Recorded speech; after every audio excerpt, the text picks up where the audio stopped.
वासुदेवाय। ओम नमो भगवते पुरुषोत्तमाय।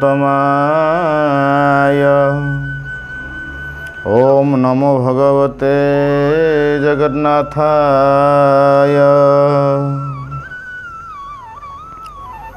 वर्णानां मत्थसंगानां रसानां छन्दसामपि मंगलानाश्च कर्तारो वन्दे वाणी विनायको। ओम ब्रह्मानन्दं परमसुखदं केवलं ज्ञानमूर्ति हाहातीत गगन सदृशं तत्त्वमस्यादि लक्ष्मणं। एक नित्यं विमलमचलं सर्वदा साक्षीभूतं भावातीत त्रिगुणरहितं तं सद्गुरु नमामि। स्थावरजङ्गम व्याप्तं यत्किञ्चित् सचराचरं तत्पददर्शिनं जनं तस्मै श्रीगुरवे नमः।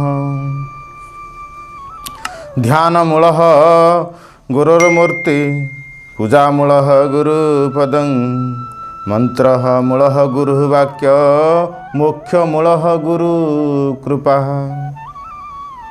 मन्मथनाथ श्रीजगन्नाथ मद्गुरु श्रीजगद्गुरु मदात्मा सर्वभूतात्मा तस्मै श्रीगुरवे नमः। हे ब्रह्मस्वरूपम् अखण्डितरूपं सूक्ष्मस्वरूपं हरि। हे आत्मा स्वरूपं परात्पररूपं शक्तिश्च मायारूपं। हे स्थूल स्वरूपं निरंजन भूपं जीवस्य ज्योतिरूपं। लीलारूपं प्रकाशादिपुरुषं त्राहिमा त्वमेवं प्रभो। हे देवस्य पति सृष्टिस्थितिपति राधापति श्रीपति। हे ब्रह्मांडाधिपति त्रिभुवनपति जीवस्य कालपति। हे मायापति हे नेपाल भूपति देव समूहपति। चतुर्वर्ण्यपति शिवापति गति त्राहिमा त्वमेवं प्रभो। जगन्नाथ शरणं नारायण शरणं। जगतनाथ जगबंधु पाद तले ये अधर अनंत कोटि दंडवत तथा सर्वोपरि देखुथिबा जगन्नाथ शरणं नारायण शरणं कार्यक्रम को आपण को स्वागत अनुरोध करू कि ये भिडियोटी एक सत्य घटना उपरे आधारित तेणुक आपण मैंने निश्चय शेष जाए बोली देखिए। जय जगन्नाथ। जगन्नाथ शरणं नारायण शरणं। हे नारायण हे नारायण तो बिना ए जीवन अकारण। हे नारायण हे नारायण तू तो नथिले जीवने सते। तू तो नथिले ए जीवने सते। तोते पाई मुझे भाग्यवान। हे नारायण हे नारायण विपत्ति पड़िले तो भक्त उपरे। विपत्ति पड़िले तो भक्त उपरे। मूर्ति लीला करू होई जन्म। हे नारायण हे नारायण तो बिना ए जीवन अकारण। हे नारायण हे नारायण। से नारायण के पाद तले ये धरण को दंडवत एक सुंदर गपटे जहाँकि जगन्नाथ मत्स्य कष वराह नृसिंह अवतार जो जगन्नाथ प्रभु हेले शेष यही अवतार जगन्नाथ अवतार बुद्ध अवतार बर्तमान जहाँकि चली नीलाचल नीलाचल थिबा यही जगतनाथ जगन्नाथ कालिया शांत अनेक तो नीला करिसेंती। नीला मध्यरु एक यही सुंदर गपटी बड़ पंडाए सेवा करथांती। अनेक सेवायत मध्य थांती। दिने बड़ पंडा तो सेवा तो करथांती बड़ पंडा ବୃଦ୍ଧ ହୋଇଗଲେ। ଜଗନ୍ନାଥଙ୍କୁ ଜଣାଇଲେ, ପ୍ରଭୁ ମୁଁ ଅନେକ ଆପଣଙ୍କର ସେବା କରିଛି, ହେଲେ ଆଜି ବୃଦ୍ଧତ୍ୱ ଅବସ୍ଥାକୁ ଯାଉଛି। ସମସ୍ତେ ତ ଏମିତି ଯାଆନ୍ତି ବୃଦ୍ଧ ଅବସ୍ଥାକୁ, କ'ଣ କେହି ନେଇପାରେ? କିନ୍ତୁ ଏଇ ବୃଦ୍ଧ ଅବସ୍ଥାରେ ମୁଁ ଏଇ 22 ପାହାଚ ଉଠି ଆଉ ଆପଣଙ୍କ ନିକଟକୁ ପୂଜା କରିବାକୁ ଆସିପାରିବି ନାହିଁ। କାହିଁକି ନା ମୋ ଶରୀର ଅତି ଜୀର୍ଣ୍ଣ ଅବସ୍ଥା ହୋଇଗଲାଣି। ଆଉ ମୁଁ କାଲିଠୁ ବୋଧେ ଆଉ ଆସିପାରିବି ନାହିଁ, ଆଜି ମୋର ଶେଷ ଦେଖା। ଏସବୁ ଘଟଣା ଅତି ନିବିଡ଼ ଭାବରେ ଦୁଃଖିତ ହୋଇ ଭଗବାନଙ୍କୁ ଜଣାଉଛନ୍ତି ବଡ଼ ପଣ୍ଡାଏ। ରାତ୍ର ପ୍ରାୟ 11-12 ସମୟ, ଯାହାକି ମନ୍ଦିରରେ କେହି ନଥାନ୍ତି। ସେହି ଚକା ଆଖି ଦେଖି ଯାଉ ଜୀବନ, ତପାଦେ ଶରଣ ଗଲି, ତପାଦେ ଶରଣ ଗଲି କଲେ ପ୍ରଣାମ। ସେହି ଚକା ଆଖି ଦେଖି ଯାଉ ଜୀବନ, ରଖବ ନା ରଖ ମୋତେ ଦୁଃଖ ନାଶନ, ରଖବାନ ରଖ ମୋତେ ଦୁଃଖ ନାଶନ। କାହିଁକି କହିବି ଦୁଃଖ, କାହିଁକି କରିବି ଦୁଃଖ, କାହିଁକି କରିବି ଦୁଃଖ ଭୁଜଙ୍ଗ ଶୟନ। ସେଇ ଚକା ଆଖି ଦେଖି ଯାଉ ଜୀବନ, ସେଇ ଚକା ଆଖି ଦେଖି ଯାଉ ଜୀବନ। ତବ ପାଦେ ମୋ ଗୁହାରି ସେବା କରୁଥିବି ହରି, ତବ ପାଦେ ମୋ ଗୁହାରି ସେବା କରୁଥିବି ହରି।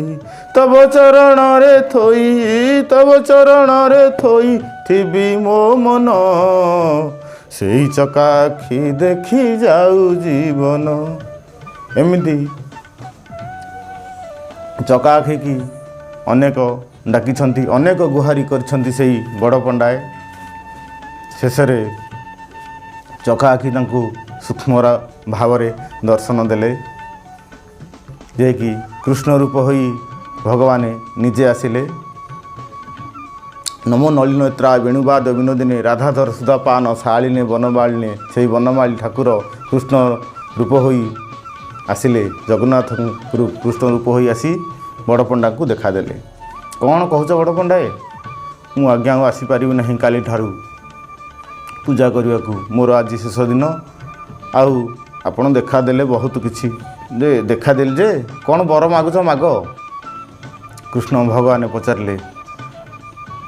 ନଟିଆ ହଟିଆ ଠାକୁର ସେଇ କୃଷ୍ଣ କହିଲେ, କ'ଣ ମାଗୁଛ? ବଡ଼ ପଣ୍ଡାଏ କହିଲେ, ମୋତେ ଦେଖାଦେଲ ହେତିକି ଯଥେଷ୍ଟ, ଆଉ କ'ଣ ବା ମାଗିବି?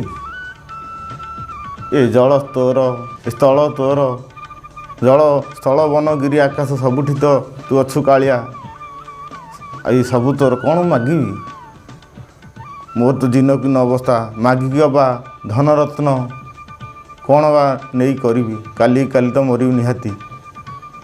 ଏତିକି କହି ବଡ଼ ପଣ୍ଡାଏ କହିଲେ, ପ୍ରଭୁ ଯଦି ଆପଣ ମୋ ପୂଜାରେ ସନ୍ତୁଷ୍ଟ, ତାହେଲେ ଆପଣ ମୋତେ ଏହି ବର ଦିଅନ୍ତୁ ଯେ ମୋ ଝିଅ ପ୍ରାୟ ବାହାଘର ଅବସ୍ଥା ଉପରେ, ଯେଉଁଟାକି ଆସିଲାଣି ଯୌବନ ଅବସ୍ଥା, କିନ୍ତୁ ସେ ପିଲାଦିନୁ ସେ କୃଷ୍ଣଙ୍କୁ ଭଜୁଛି। କୃଷ୍ଣ କୃଷ୍ଣ କହି ସେ ଆପଣଙ୍କୁ ବହୁତ ସେ ଖୋଜେ, ହେଲେ ଆପଣ ଦିନ ଦେଖା ଦେଇନାହାନ୍ତି। ଆଉ ଆପଣ ଯଦି ଦୟାକରି ସେଇ କୃଷ୍ଣ ମୂରତି ଆପଣ ଟିକେ ମୋ ଝିଅ ରାଇକୁ ଦେଖା ଦିଅନ୍ତେ, ତାହେଲେ ଭଲ ହୁଅନ୍ତା। କୃଷ୍ଣ କହିଲେ, ତଥାସ୍ତୁ, ତୁମେ ଯାଅ, କାଲି ତ ଆସିପାରିବ ନାହିଁ କହୁଛ, କିନ୍ତୁ ମୁଁ କଥା ଦେଉଛି ସନ୍ଧ୍ୟାବେଳେ ଯାଇ ତୁମ ଘରେ ଉପସ୍ଥିତ ହେବି। ସେହି କଥା ଅନୁସାରେ ଭଗବାନ ମଧ୍ୟ ଆସିଲେ। ଏଣେ ଘରକୁ ପୁରା ସାଜସଜା କରି, ସର୍ବୋପରି ଯେମିତି ଧୂପ ଦୀପ ଦେଇ ଘରକୁ ସଜେଇଥାନ୍ତି ସବୁଦିନ ପରି, ସେଇ ରାଇ ତାଙ୍କ ବାପା ଆସି କହିଲେ, ନାଇଁ ନାଇଁ ଠାକୁର ଆସି ମୋତେ କହିଦେଇଛନ୍ତି, ରାଇ ସର୍ବୋପରି ଘରକୁ ସଜାଇଲେ ଭଲ କରି। ଯେମିତି 7ଟା ହେଇଗଲା 8ଟା ହେଲା ଭଗବାନ ଆସିଲେନି। ଯେତେବେଳେ ସନ୍ଧ୍ୟା ପରେ ମଧ୍ୟାହ୍ନ ଆଳତି ହେଲା 10ଟା 12ଟା ପରେ ଭଗବାନ ଆସିକି ଦେଖାଦେଲେ। ଦେଖା ଦେବା ପୂର୍ବରୁ ଘର କସ୍ତୁରୀ ଆଉ ଚନ୍ଦନରେ ମହକି ଉଠିଲା। କିଛି ଆଭାସ ଆସିଲା ଯେ ହଁ ଭଗବାନ ଆସିଲେ। ଭଗବାନ ତ ଆସିଲେ ଯେମିତି ଆଲୋକିତ ହୋଇଯାଏ ଘର, ସେମିତି କିଛି ମାତ୍ରାରେ ଆଲୋକିତ ହେଇଗଲା। ଯେ କି ଭଗବାନ ଭୟ ପ୍ରକଟ କୃପାଲା ଦୀନ ଦୟାଲା କୌଶଲା ହିତକାରୀ ହର୍ଷିତ ମହତାରୀ ମୁନି ମନହାରୀ ଅଦ୍ଭୁତ ରୂପ ବିଚାରୀ ଯେମିତି ଆସିଥିଲେ ସେମିତି କୃଷ୍ଣ ରୂପରେ ମଧ୍ୟ ଆସିକି ଦେଖାଦେଲେ ରାଇକି। ରାଇ, ମୁଁ ଆସିଗଲି, ତୁମର ଏବେ ମନବାଞ୍ଛିତ ଫଳ ମାଗିନିଅ। ପ୍ରଭୁ ଏତେ ଦିନ ପରେ ଦେଖାଦେଲେ, ମନବାଞ୍ଛିତ ବର ମାଗିନିଅ ବୋଲି କହିଲେ, ମୁଁ କ'ଣ ବା ବର ମାଗିବି? ସେଇ ଗୋଟାଏ କଥା। ଯଦି ବା ଆପଣ ତ କହିଛନ୍ତି ବର ମାଗିବା କଥା, ମୁଁ ପିଲାଦିନୁ ହିଁ ଆପଣଙ୍କୁ ଡାକିଛି। ବର ମାଗିବା କଥା କ'ଣ? ଆପଣ ନିଜେ ହିଁ ବର ହୋଇଯାଆନ୍ତୁ। ଏଠି ଜଗନ୍ନାଥ କୃଷ୍ଣ ରୂପରେ ଯାଇଥିଲେ, ସେ ହଠାତ୍ ଚମକି ପଡ଼ିଲେ। କ'ଣ କହିଲ ରାଇ? ମୁଁ ବର ହୋଇଛି ମାନେ ମୁଁ ଆଉ ଗୋଟେ ତୁମକୁ ସ୍ତ୍ରୀ କରିବି? ନା ଏହା କେବେ ହେଇପାରିବନି। ରାମ ଅବତାରରେ ଗୋଟିଏ ସ୍ତ୍ରୀ କରିଥିଲି, କୃଷ୍ଣ ଅବତାରରେ ଯାହା ବରପ୍ରାପ୍ତ ହୋଇଥିଲା, ଯାହା ଅଷ୍ଟବଂଶୀ, ପୁଣି 1600 ଗୋପନାରୀ, ବହୁତ କିଛି କରିଗଲି। କିନ୍ତୁ ଏ ଜଗନ୍ନାଥ ବର୍ତ୍ତମାନ ତ ଜଗନ୍ନାଥ ଅବତାର ହେଇଛି, କୃଷ୍ଣ ରୂପ ସିନା ମୁଁ ଦେଖାଦେଲି, କିନ୍ତୁ ଏବେ ଜଗନ୍ନାଥ ଅବତାର ଚାଲିଛି। ଏଇ ଅବତାରରେ କେବଳ ଲକ୍ଷ୍ମୀ ହିଁ ମୋର ଗୋଟିଏ ମାତ୍ର ଯିଏକି ପତ୍ନୀ ମୁଁ ଗ୍ରହଣ କରିଛି। ଲକ୍ଷ୍ମୀ ଜାଣିଲେ ରାଗିବେ, ତେଣୁ ମୁଁ ଆଉ ପତ୍ନୀ ରୂପରେ ତୁମକୁ ଗ୍ରହଣ କରିପାରିବି ନାହିଁ। ତାହେଲେ ବର ଆସିଥିଲ କାହିଁକି ପ୍ରଭୁ? ଏଠି ରାଇ ପ୍ରଶ୍ନ କଲେ ଯେ ଆଉ ହଟିଆ ନାଗର କ'ଣ କରିବେ? ଏଣେ ତ ଭକ୍ତ ଭାବରେ ବନ୍ଧା, ଭକତ ଜୀବନ ଧନ। ଭକ୍ତ ପାଇଁ ସେ ସବୁକିଛି କରିପାରିବେ, ସବୁକିଛି ସହିପାରିବେ, ଗାଳି ବି ସହିପାରିବେ। ଭକତ ଜୀବନ ଧନ ସେହି ଚକା ନୟନ, ଭକତ ଜୀବନ ଧନ। ଭକତ ଭକ୍ତିରେ ଜନମ ହୋଇଲୁ, ଭକତ ଭକ୍ତିରେ ଜନମ ହୋଇଲୁ, ତୁ ଭଗବାନ ଭକତ ଜୀବନ ଧନ। ସେହି ଚକା ନୟନ ଭକତ ଜୀବନ ଧନ। ସେଇ ଭକ୍ତ ପାଇଁ ସେ ସଦାବେଳେ ଆସନ୍ତି। ରାଇ କଥାରେ ଶେଷରେ ବାଧ୍ୟ ହୋଇ ହଁ କରିଦେଲେ। ହଉ ତାହେଲେ ଏଥିରେ ଯାହା ହଉ, ସେଇ ରାଇଙ୍କର ବାପା ବହୁତ ଖୁସି ହେଲେ। ମୋ ଝିଅ ଆଜି ସ୍ୱୟଂ ଭଗବାନଙ୍କୁ ବର ରୂପରେ ପାଇଛି। ବଡ଼ ପଣ୍ଡାଏ ବହୁତ ଖୁସି ତ ହେଲେ। ଭଗବାନଙ୍କ ଯୋଗରୁ ସବୁକିଛି ସେଇ ଗୋଟାଏ ରାତିରେ ହିଁ, ସେଇ ଏକମାତ୍ର ହେଇ ରାତି ହିଁ ଭଗବାନ ସହିତ ବାହାଘର ସରିଗଲା। ବଡ଼ ପଣ୍ଡାଏଙ୍କ ମନ୍ତ୍ରର ଅଭାବ କି? ବଡ଼ ପଣ୍ଡାଏ ଜାଣିଛନ୍ତି, ଭଗବାନ ବି ଜାଣିଛନ୍ତି ମନ୍ତ୍ର ଦେଲାବାଲା। ସବୁ ବାହାଘର ନିଷ୍ପତ୍ତି ମାନେ କ'ଣ, ନିଷ୍ପତ୍ତିଙ୍କ କାର୍ଯ୍ୟକ୍ରମ ହିଁ ସରିଗଲା। ବାହାଘର ଅଲରେଡ଼ି ହୋଇଗଲେ ରାଇଙ୍କ ସହିତ। କିନ୍ତୁ ସକାଳ ହେଲାରୁ ଭଗବାନ କହିଲେ, ମୁଁ ଏଥର ଭୋରୁ ପଳାଉଛି, କାରଣ ସକାଳ ହୋଇଗଲେ ଭକ୍ତମାନେ ଆସିଯିବେ, ମନ୍ଦିରରେ ନିଶ୍ଚୟ ଦେଖା କରିବାକୁ ପଡ଼ିବ। ଭଗବାନ ଚାଲିଗଲେ। ଭଗବାନ ଯାଇ ନିଜ ଆସ୍ଥାନରେ ଯେମିତି ବସିବା କଥା ବସିଗଲେ।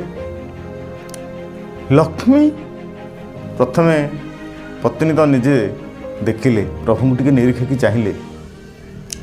ପ୍ରଭୁ, ଆପଣଙ୍କର ଏ ମଥାରେ ଏ ଟିପି ଚନ୍ଦନ କ'ଣ ପାଇଁ? ଆଉ ପାଦରେ ଅଳତା? ହଁ, ପାଦରେ ସବୁଦିନ ଅଳତା ଲଗାଉଥିଲେ, କାଲି ଖରିଆ ପଡ଼ିଯାଇଥିବ, ଟିକେ ଫିକା ହେଇଯାଇଥିବ। ରିସେଣ୍ଟ ମାନେ ସାଙ୍ଗେ ଅଳତା ଲାଗିକି ଆସିଛି, ଏମିତି ହେଇନି କେତେବେଳେ। ଟିକେ ନାରୀ ତ ସହଜେ ସନ୍ଦେହ। କିନ୍ତୁ ଲକ୍ଷ୍ମୀ ସାନ୍ତାଣୀ ଆମର ପଚାରିଲେ ପ୍ରଭୁଙ୍କୁ, ଏଇ ସାଙ୍ଗେ ଅଳତା ଟିପି ବାହାଘର, କୌଣସି ଗୋଟେ ବରଯାତ୍ରୀ ବାହାଘର ବେଦରୁ ଉଠିକି ଆସିଲା ଭଳିଆ ଜଣାପଡ଼ୁଛି। ଏହା କ'ଣ ସତ ଆପଣଙ୍କ ବାହା ହେଇଛନ୍ତି କି? ନା ନାଇଁ। ହଟିଆ ନାଗରୁ ଏଠି ଟିକେ ମିଛ କହିବାକୁ ବାଧ୍ୟ ହେଲେ। କାହିଁକିନା ସିଏ ମିଛ ଭଗବାନ କହନ୍ତିନି, କିନ୍ତୁ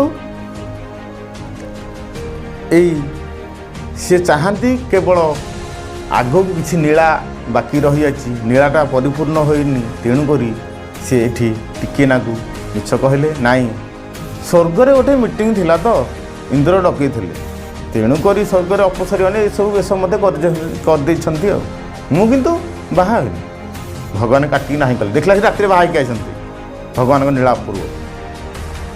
ହଉ, ଲକ୍ଷ୍ମୀ ସେତିକି ପଚାରି ସନ୍ଦେହରେ ମୁହଁ ପୋତି ତଳକୁ ଟିକେ ଚାଲିଗଲେ। କିଛି ଦିନ ଏମିତି ବିତିଗଲା। ଧର୍ମ କଥା, ଧର୍ମକୁ କେହି ଲୁଚେଇ ରଖିନାହାନ୍ତି, ସତକୁ କେହି ଲୁଚେଇ ରଖିନାହାନ୍ତି। ସିଏ ଭଗବାନ ମିଛ କୁହନ୍ତୁ ପଛକେ, ଯିଏ କେଉଁ ମିଛ କୁହନ୍ତୁ ସଂସାରେ, ଭଗବାନ କୁହନ୍ତୁ ବା ଭକ୍ତ କୁହନ୍ତୁ, ସତ କେବେ ଲୁଚି ରହେନି। ସୂର୍ଯ୍ୟଙ୍କୁ କିଏ କେଉଁଠି ଘୋଡ଼େଇଲାଣି? ନାଇଁ, କଳା ବାଦଲ କିଛି ସମୟ ଘୋଡ଼େଇବ, ତାପରେ ରାହୁ ଆଁ କଲେ ଖାଇଦେଲା ଭଳିଆ ଲାଗିବ, କିନ୍ତୁ କେହି ଘୋଡ଼େଇ ପାରିବେନି ସତକୁ। ସତ କେବେ ଲୁଚି ରହେ ନା। କିଛି ଦିନ ଏଇ ହଟିଆ ନାଗୁରଙ୍କ କୃପା ସିନା ଲୁଚିଗଲା। ନାରଦ ଯିଏକି ଭଗବାନଙ୍କର ଆଉ ଗୋଟେ ଅବତାର କହିଲେ ଚଳେ, ସେ ହିଁ ସତକୁ ପରିପ୍ରକାଶ କରିବାକୁ ଆସି ପ୍ରବେଶ ହେଲେ ବଡ଼ ପଣ୍ଡାଙ୍କ ଘରେ। ବଡ଼ ପଣ୍ଡାଙ୍କୁ ଦେଖିଲେ ଅସୁସ୍ଥ ଭାବରେ ଅଛନ୍ତି, ଆଉ ମନ୍ଦିରକୁ ଯାଉନାହାନ୍ତି। କିନ୍ତୁ ସେ ଜାଣିଛନ୍ତି ବଡ଼ ପଣ୍ଡାଙ୍କ ଝିଅ ଜଗନ୍ନାଥଙ୍କୁ ବାହା ହୋଇଛି, ଯେ ତେଣୁକରି ସେ ବଡ଼ ପଣ୍ଡାଙ୍କ ଘରକୁ ଡାଇରେକ୍ଟ ଯାଇକି ହାଜର ହେଲେ। ନାରାୟଣ ନାରାୟଣ ନାରାୟଣ କହି କହି ତାଙ୍କର ବଡ଼ ପଣ୍ଡାଙ୍କର ଝିଅ ରାଇ ସେଇ ନାରାୟଣ ନାରାୟଣଙ୍କର ଯେଉଁ ଆବାଜରୁ ଜାଣିଗଲେ ଇଏ ବୋଧେ ନିଶ୍ଚିନ୍ତ ନାରଦ। ସେଇ ଜଟାଜଟି ବୀଣା ଧରି ଆସି ପହଞ୍ଚିଛନ୍ତି ତାଙ୍କ ଘରେ। ଯଥା ନମସ୍କାର ହୋଇ ଯଥା ଆସନରେ ବସେଇ ତାଙ୍କୁ ପ୍ରଣିପାତ କରି ଘରକୁ ପାଛୋଟି ନେଲେ। ରାଇ, ତୁ ସିନା ଜଗନ୍ନାଥଙ୍କୁ ବାହା ହେଇଗଲୁ, କିନ୍ତୁ ତୁ ଶାଶୁ ଘରେ ରହିବା କଥା। ସବୁ ଝିଅ ଶାଶୁ ଘରେ ରୁହନ୍ତି, ତୁ କ'ଣ ପାଇଁ ତୋ ଘରେ ଅଛୁ? ରାଇ କହିଲେ, ଠିକ୍ ତ କହିଛନ୍ତି ଆପଣ, ହେଲେ ମୁଁ କ'ଣ କରିବି? ଦେଖୁଛ ଶାଶୁଘର ଯିଏ ଲକ୍ଷ୍ମୀ, ଲକ୍ଷ୍ମୀ ଭଳିଆ ସଉତୁଣୀ ଯଦି ମୋ ହାବୁଡ଼ରେ ପଡ଼ିବେ, ମୁଁ ଆଉ ଏତେ କୋଟି କୋଟି କହିଲା ଭଳିଆ ତାଙ୍କର ଧନ ସମ୍ପତ୍ତି ଆଉ ଦାସଦାସୀ ପରିବାର, ଆଉ ମୋର ବା କ'ଣ ଅଛି? ମୋତେ ତଡ଼ିକି ଧକ୍କା ଦେଇକି ବାହାର କରିଦେ, ତେଣୁକରି ମୁଁ ଯାଉନି। ଆଉ ତୁ କେମିତି ଯିବୁ ସେଇ ପ୍ଲାନ୍ଟା କେବେ କରିଛୁ? ନା ନାଇଁ ଆଜ୍ଞା। ତାହେଲେ ଆପଣ ବତେଇ ଦିଅନ୍ତୁ। ନାରଦ କହିଲେ, ଗୋଟିଏ କାମ କର, ତୁ ସବୁଦିନ ଯାଇ ଲକ୍ଷ୍ମୀଙ୍କର ମନ୍ଦିର ବେଢ଼ା ପରିକ୍ରମା କରି ତାର ଚାରିପଟେ ଯେକୌଣସି ଦୀପ ଫିପ ସବୁ ଭକ୍ତମାନେ ଜାଳିଥିବେ, ତା ସବୁ ଓଳାଓଳି କରି ସଫା କରି ନିଟ୍ ଆଣ୍ଡ କ୍ଲିନ୍ କରି ପାଣି ଫାଣି ଢାଳିକି ପୁରା ଚିକଣିଆ କରିଦେବୁ। ତାପରେ ଦେଖିବାନି କ'ଣ ହେବ। ଆଉ ଚିକଣିଆ କରିଦେବୁ, ଯଦି ଲକ୍ଷ୍ମୀ ଯଦି ଆସନ୍ତି ତାହେଲେ ଡାଇରେକ୍ଟ ସତ କଥା କହିଦେବୁ, କ'ଣ ଅସୁବିଧା ଅଛି? ନା ସତ କଥା କହିଲେ କ'ଣ ଲକ୍ଷ୍ମୀ ରଖିବେ? ନା ଆଗ ସତ କଥା କହ, ତାପରେ ମୁଁ ଯାଇ ପହଞ୍ଚିବିନି। ସେୟା ହେଲା। ମାସେ ନାହିଁ, 2 ମାସ ନାହିଁ, 3 ମାସ ନାହିଁ, ଚାଲିଲେ ସବୁଦିନ ଲକ୍ଷ୍ମୀଙ୍କର ବେଢ଼ା ପରିକ୍ରମା କରି ସବୁଦିନ ପାଣି ଛିଞ୍ଚି ଆଉ ରାଇ ସୁନ୍ଦର ଭାବରେ ପରିଷ୍କାର କରିଦିଅନ୍ତି। ଲକ୍ଷ୍ମୀ ଦିନେ ବିଚାର କଲେ, ସବୁଦିନ ସକାଳୁ ଏଡ଼େ ସକାଳୁ କିଏ ଓଳଉଛି? କେଉଁ ଭକ୍ତ ତ ଆସୁନାହାନ୍ତି, କିଏ ହେଲେ ଗୋଟେ ଆସୁଥିବ। ମୋର ଯେଉଁ ଆଗରୁ ଯେଉଁ ସେବାୟତ ଅଛନ୍ତି, କାହିଁ ସେମାନେ ତ ଆସୁନାହାନ୍ତି, ଆଉ କିଏ ତାହେଲେ ଆସିକି ଓଳଉଛି? ଦିନକରେ ସେ ନୁଚିକି ବସିଲେ। ଶେଷରେ ରାଇର ହାତକୁ ଚଟକି ଯାଇ ଧରି ପକାଇଲେ। ତୁ କିଏ ସେ? ସତ କହ। ନା ମୁଁ ଏମିତି ଆଗରୁ ଥିଲେ ବଡ଼ ପଣ୍ଡା, ଆଉ ସିଏ ତ ଆସିପାରୁନାହାନ୍ତି, ରୋଗିଣା ପ୍ରାୟ ବାପା, ତେଣୁକରି ମୁଁ ଟିକେ ଆସିଛି ଆପଣଙ୍କୁ ସେବା କରିବି। ଆଉ ନା ନା, ସେବାର ପଛରେ କିଛି ଅସଲି ରହସ୍ୟ ଅଛି ବୋଧେ, ନହେଲେ ଏମିତି କିଏ ସେବା କରନ୍ତା? ମୁଁ କେତେ ସେବା ଦେଖିଛି ନା, ଆଗରୁ ତ ଆସୁନଥିଲୁ, କାହିଁ ଏବେ କାହିଁ ଆସୁଛୁ 3 ମାସ ହେଲା, କ'ଣ ଗୋଟେ ଅଛି ବୋଧେ। ତାପରେ ରାଇ କହିଲେ, କ'ଣ କହିବି ମା? ସେଠୁ ନା କହିଦେଲେ ମନେ ମନେ, କିନ୍ତୁ ସତ କଥା କହିଲେ, ଏମିତି ଦିନେ ଜଗନ୍ନାଥ, ମୁଁ ହେଉଛି ବଡ଼ ପଣ୍ଡାଙ୍କ ଝିଅ, ଜଗନ୍ନାଥ ଯାଇଥିଲେ ଆମରି ଘରକୁ, ଆଉ ମୋର ଅମୁକ ଦିନ ବାହାଘର, 3 ମାସ ଆଗରୁ ଆମର ବାହାଘର ହୋଇଯାଇଛି। ଲକ୍ଷ୍ମୀ କହିଲେ, କ'ଣ ହେଲା? ତମର ବାହାଘର ହୋଇଛି? ଲକ୍ଷ୍ମୀ ପୁରା ନିଆଁ। କିଏ ବା ନିଆଁ ନ ହେବ? ଯଦି ଏଇ ଘଟଣା ଯେକୌଣସି ପରିବାରରେ ଘଟିବ, ତା ସ୍ତ୍ରୀ ନିଆଁ ହେବାଟା ସୁନିଶ୍ଚିତ। ଯାହା ବି ହେଉ ଏସବୁ ଜଗନ୍ନାଥ ଆଉ ଲକ୍ଷ୍ମୀଙ୍କର ବିଭିନ୍ନ ପ୍ରକାର ରୋଲ୍ କହିଲେ ଚଳେ। ଭଗବାନଙ୍କ କଥା ଆମ ପାଇଁ ଏସବୁ କରିକି ଯାଇଛନ୍ତି, କେମିତି କ'ଣ ହେଲେ, କେମିତି କ'ଣ ସୌତୁଣୀ କଲେ, କେମିତି ପରିସ୍ଥିତିରେ ଲୋକ ପଡ଼ିବେ, ଭଲ କି ମନ୍ଦ ଯାହା ବି ହେଉ। ଶେଷରେ ଏସବୁ ଯେଉଁ ସୌତୁଣୀର ପ୍ରଭାବଟା ଲକ୍ଷ୍ମୀ ସାଆନ୍ତାଣୀ ଅସହ୍ୟ ହୋଇ ରାଗି କ୍ରୋଧାନ୍ୱିତ ହୋଇଯାଇଛନ୍ତି। ଶେଷରେ କଥା ଦେଇଥିବା ସେଇ ନାରଦ ସେଠି ଯାଇ ପହଞ୍ଚିଲେ, ଆଉ ଜଗନ୍ନାଥ ବି ଯାଇ ଶେଷରେ ପହଞ୍ଚିଲେ। ସମାଧାନର ବାଟ ଖୋଜିବାକୁ ଏଠି ନିଜେ ସମାଧାନ କଲେ, ଯେ କି ନାରଦ କହିଲେ ପ୍ରଭୁ ଯାହା ହେଲାଣି ହେଲାଣି, ଆମେ ମଣିଷ ହିସାବରେ ଆମେ ଜାଣିଛୁ ଏ ବର୍ଷକ ହେଉଛି 365 ଦିନ। ଏଇ 365 ଦିନ ହିସାବରେ ଲକ୍ଷ୍ମୀ ସାଆନ୍ତାଣୀ ତ ଆପଣଙ୍କର ସେବା କରନ୍ତି, ପାଦ ବଞ୍ଚାଳନ୍ତି, କିନ୍ତୁ ମୋର ଅନୁରୋଧ ଯେ ଆପଣ ଏ 365ରୁ 25 ଦିନ 3 ମାସ ଶୁକ୍ଳ ଦଶମୀ ଦିନ ବଡ଼ପଣ୍ଡାଏ ଝିଅର ସ୍ୱାମୀ ହୋଇ ରୁହନ୍ତୁ, ଆଉ ବାକି 340 ଦିନ ପଛେ ଲକ୍ଷ୍ମୀ ସେବା କରନ୍ତୁ। ଏଥିରେ ସେହିଦିନ ଠାରୁ ମଧ୍ୟ ସେହି ସେବା ଚାଲିଲା। ଲକ୍ଷ୍ମୀ ମଧ୍ୟ ରାଜି ହେଲେ। ଆଶ୍ୱିନ ମାସ ଶୁକ୍ଳ ଦଶମୀ ଠାରୁ ଜଗନ୍ନାଥଙ୍କର ସେବା ରାଇ ଦାମୋଦର ଭାବରେ ପରିଚିତ ହେଲା। ସମସ୍ତେ ଜାଣିଲେ ରାଇ ଦାମୋଦର ବେଶ ଦେଖିବାକୁ ଅତ୍ୟନ୍ତ ଭଲ ପାଆନ୍ତି। ସେଇ ବଡ଼ପଣ୍ଡାଙ୍କ ଝିଅ ହେଉଛନ୍ତି ଏଇ ରାଇ। ତାଙ୍କରି ନାଁରେ ରାଇ ଦାମୋଦର ବେଶ ଚାରିଆଡ଼େ ବିଶ୍ୱବିଖ୍ୟାତ ହୋଇଛି। ଜଗନ୍ନାଥ ଶରଣଂ ନାରାୟଣ ଶରଣଂ।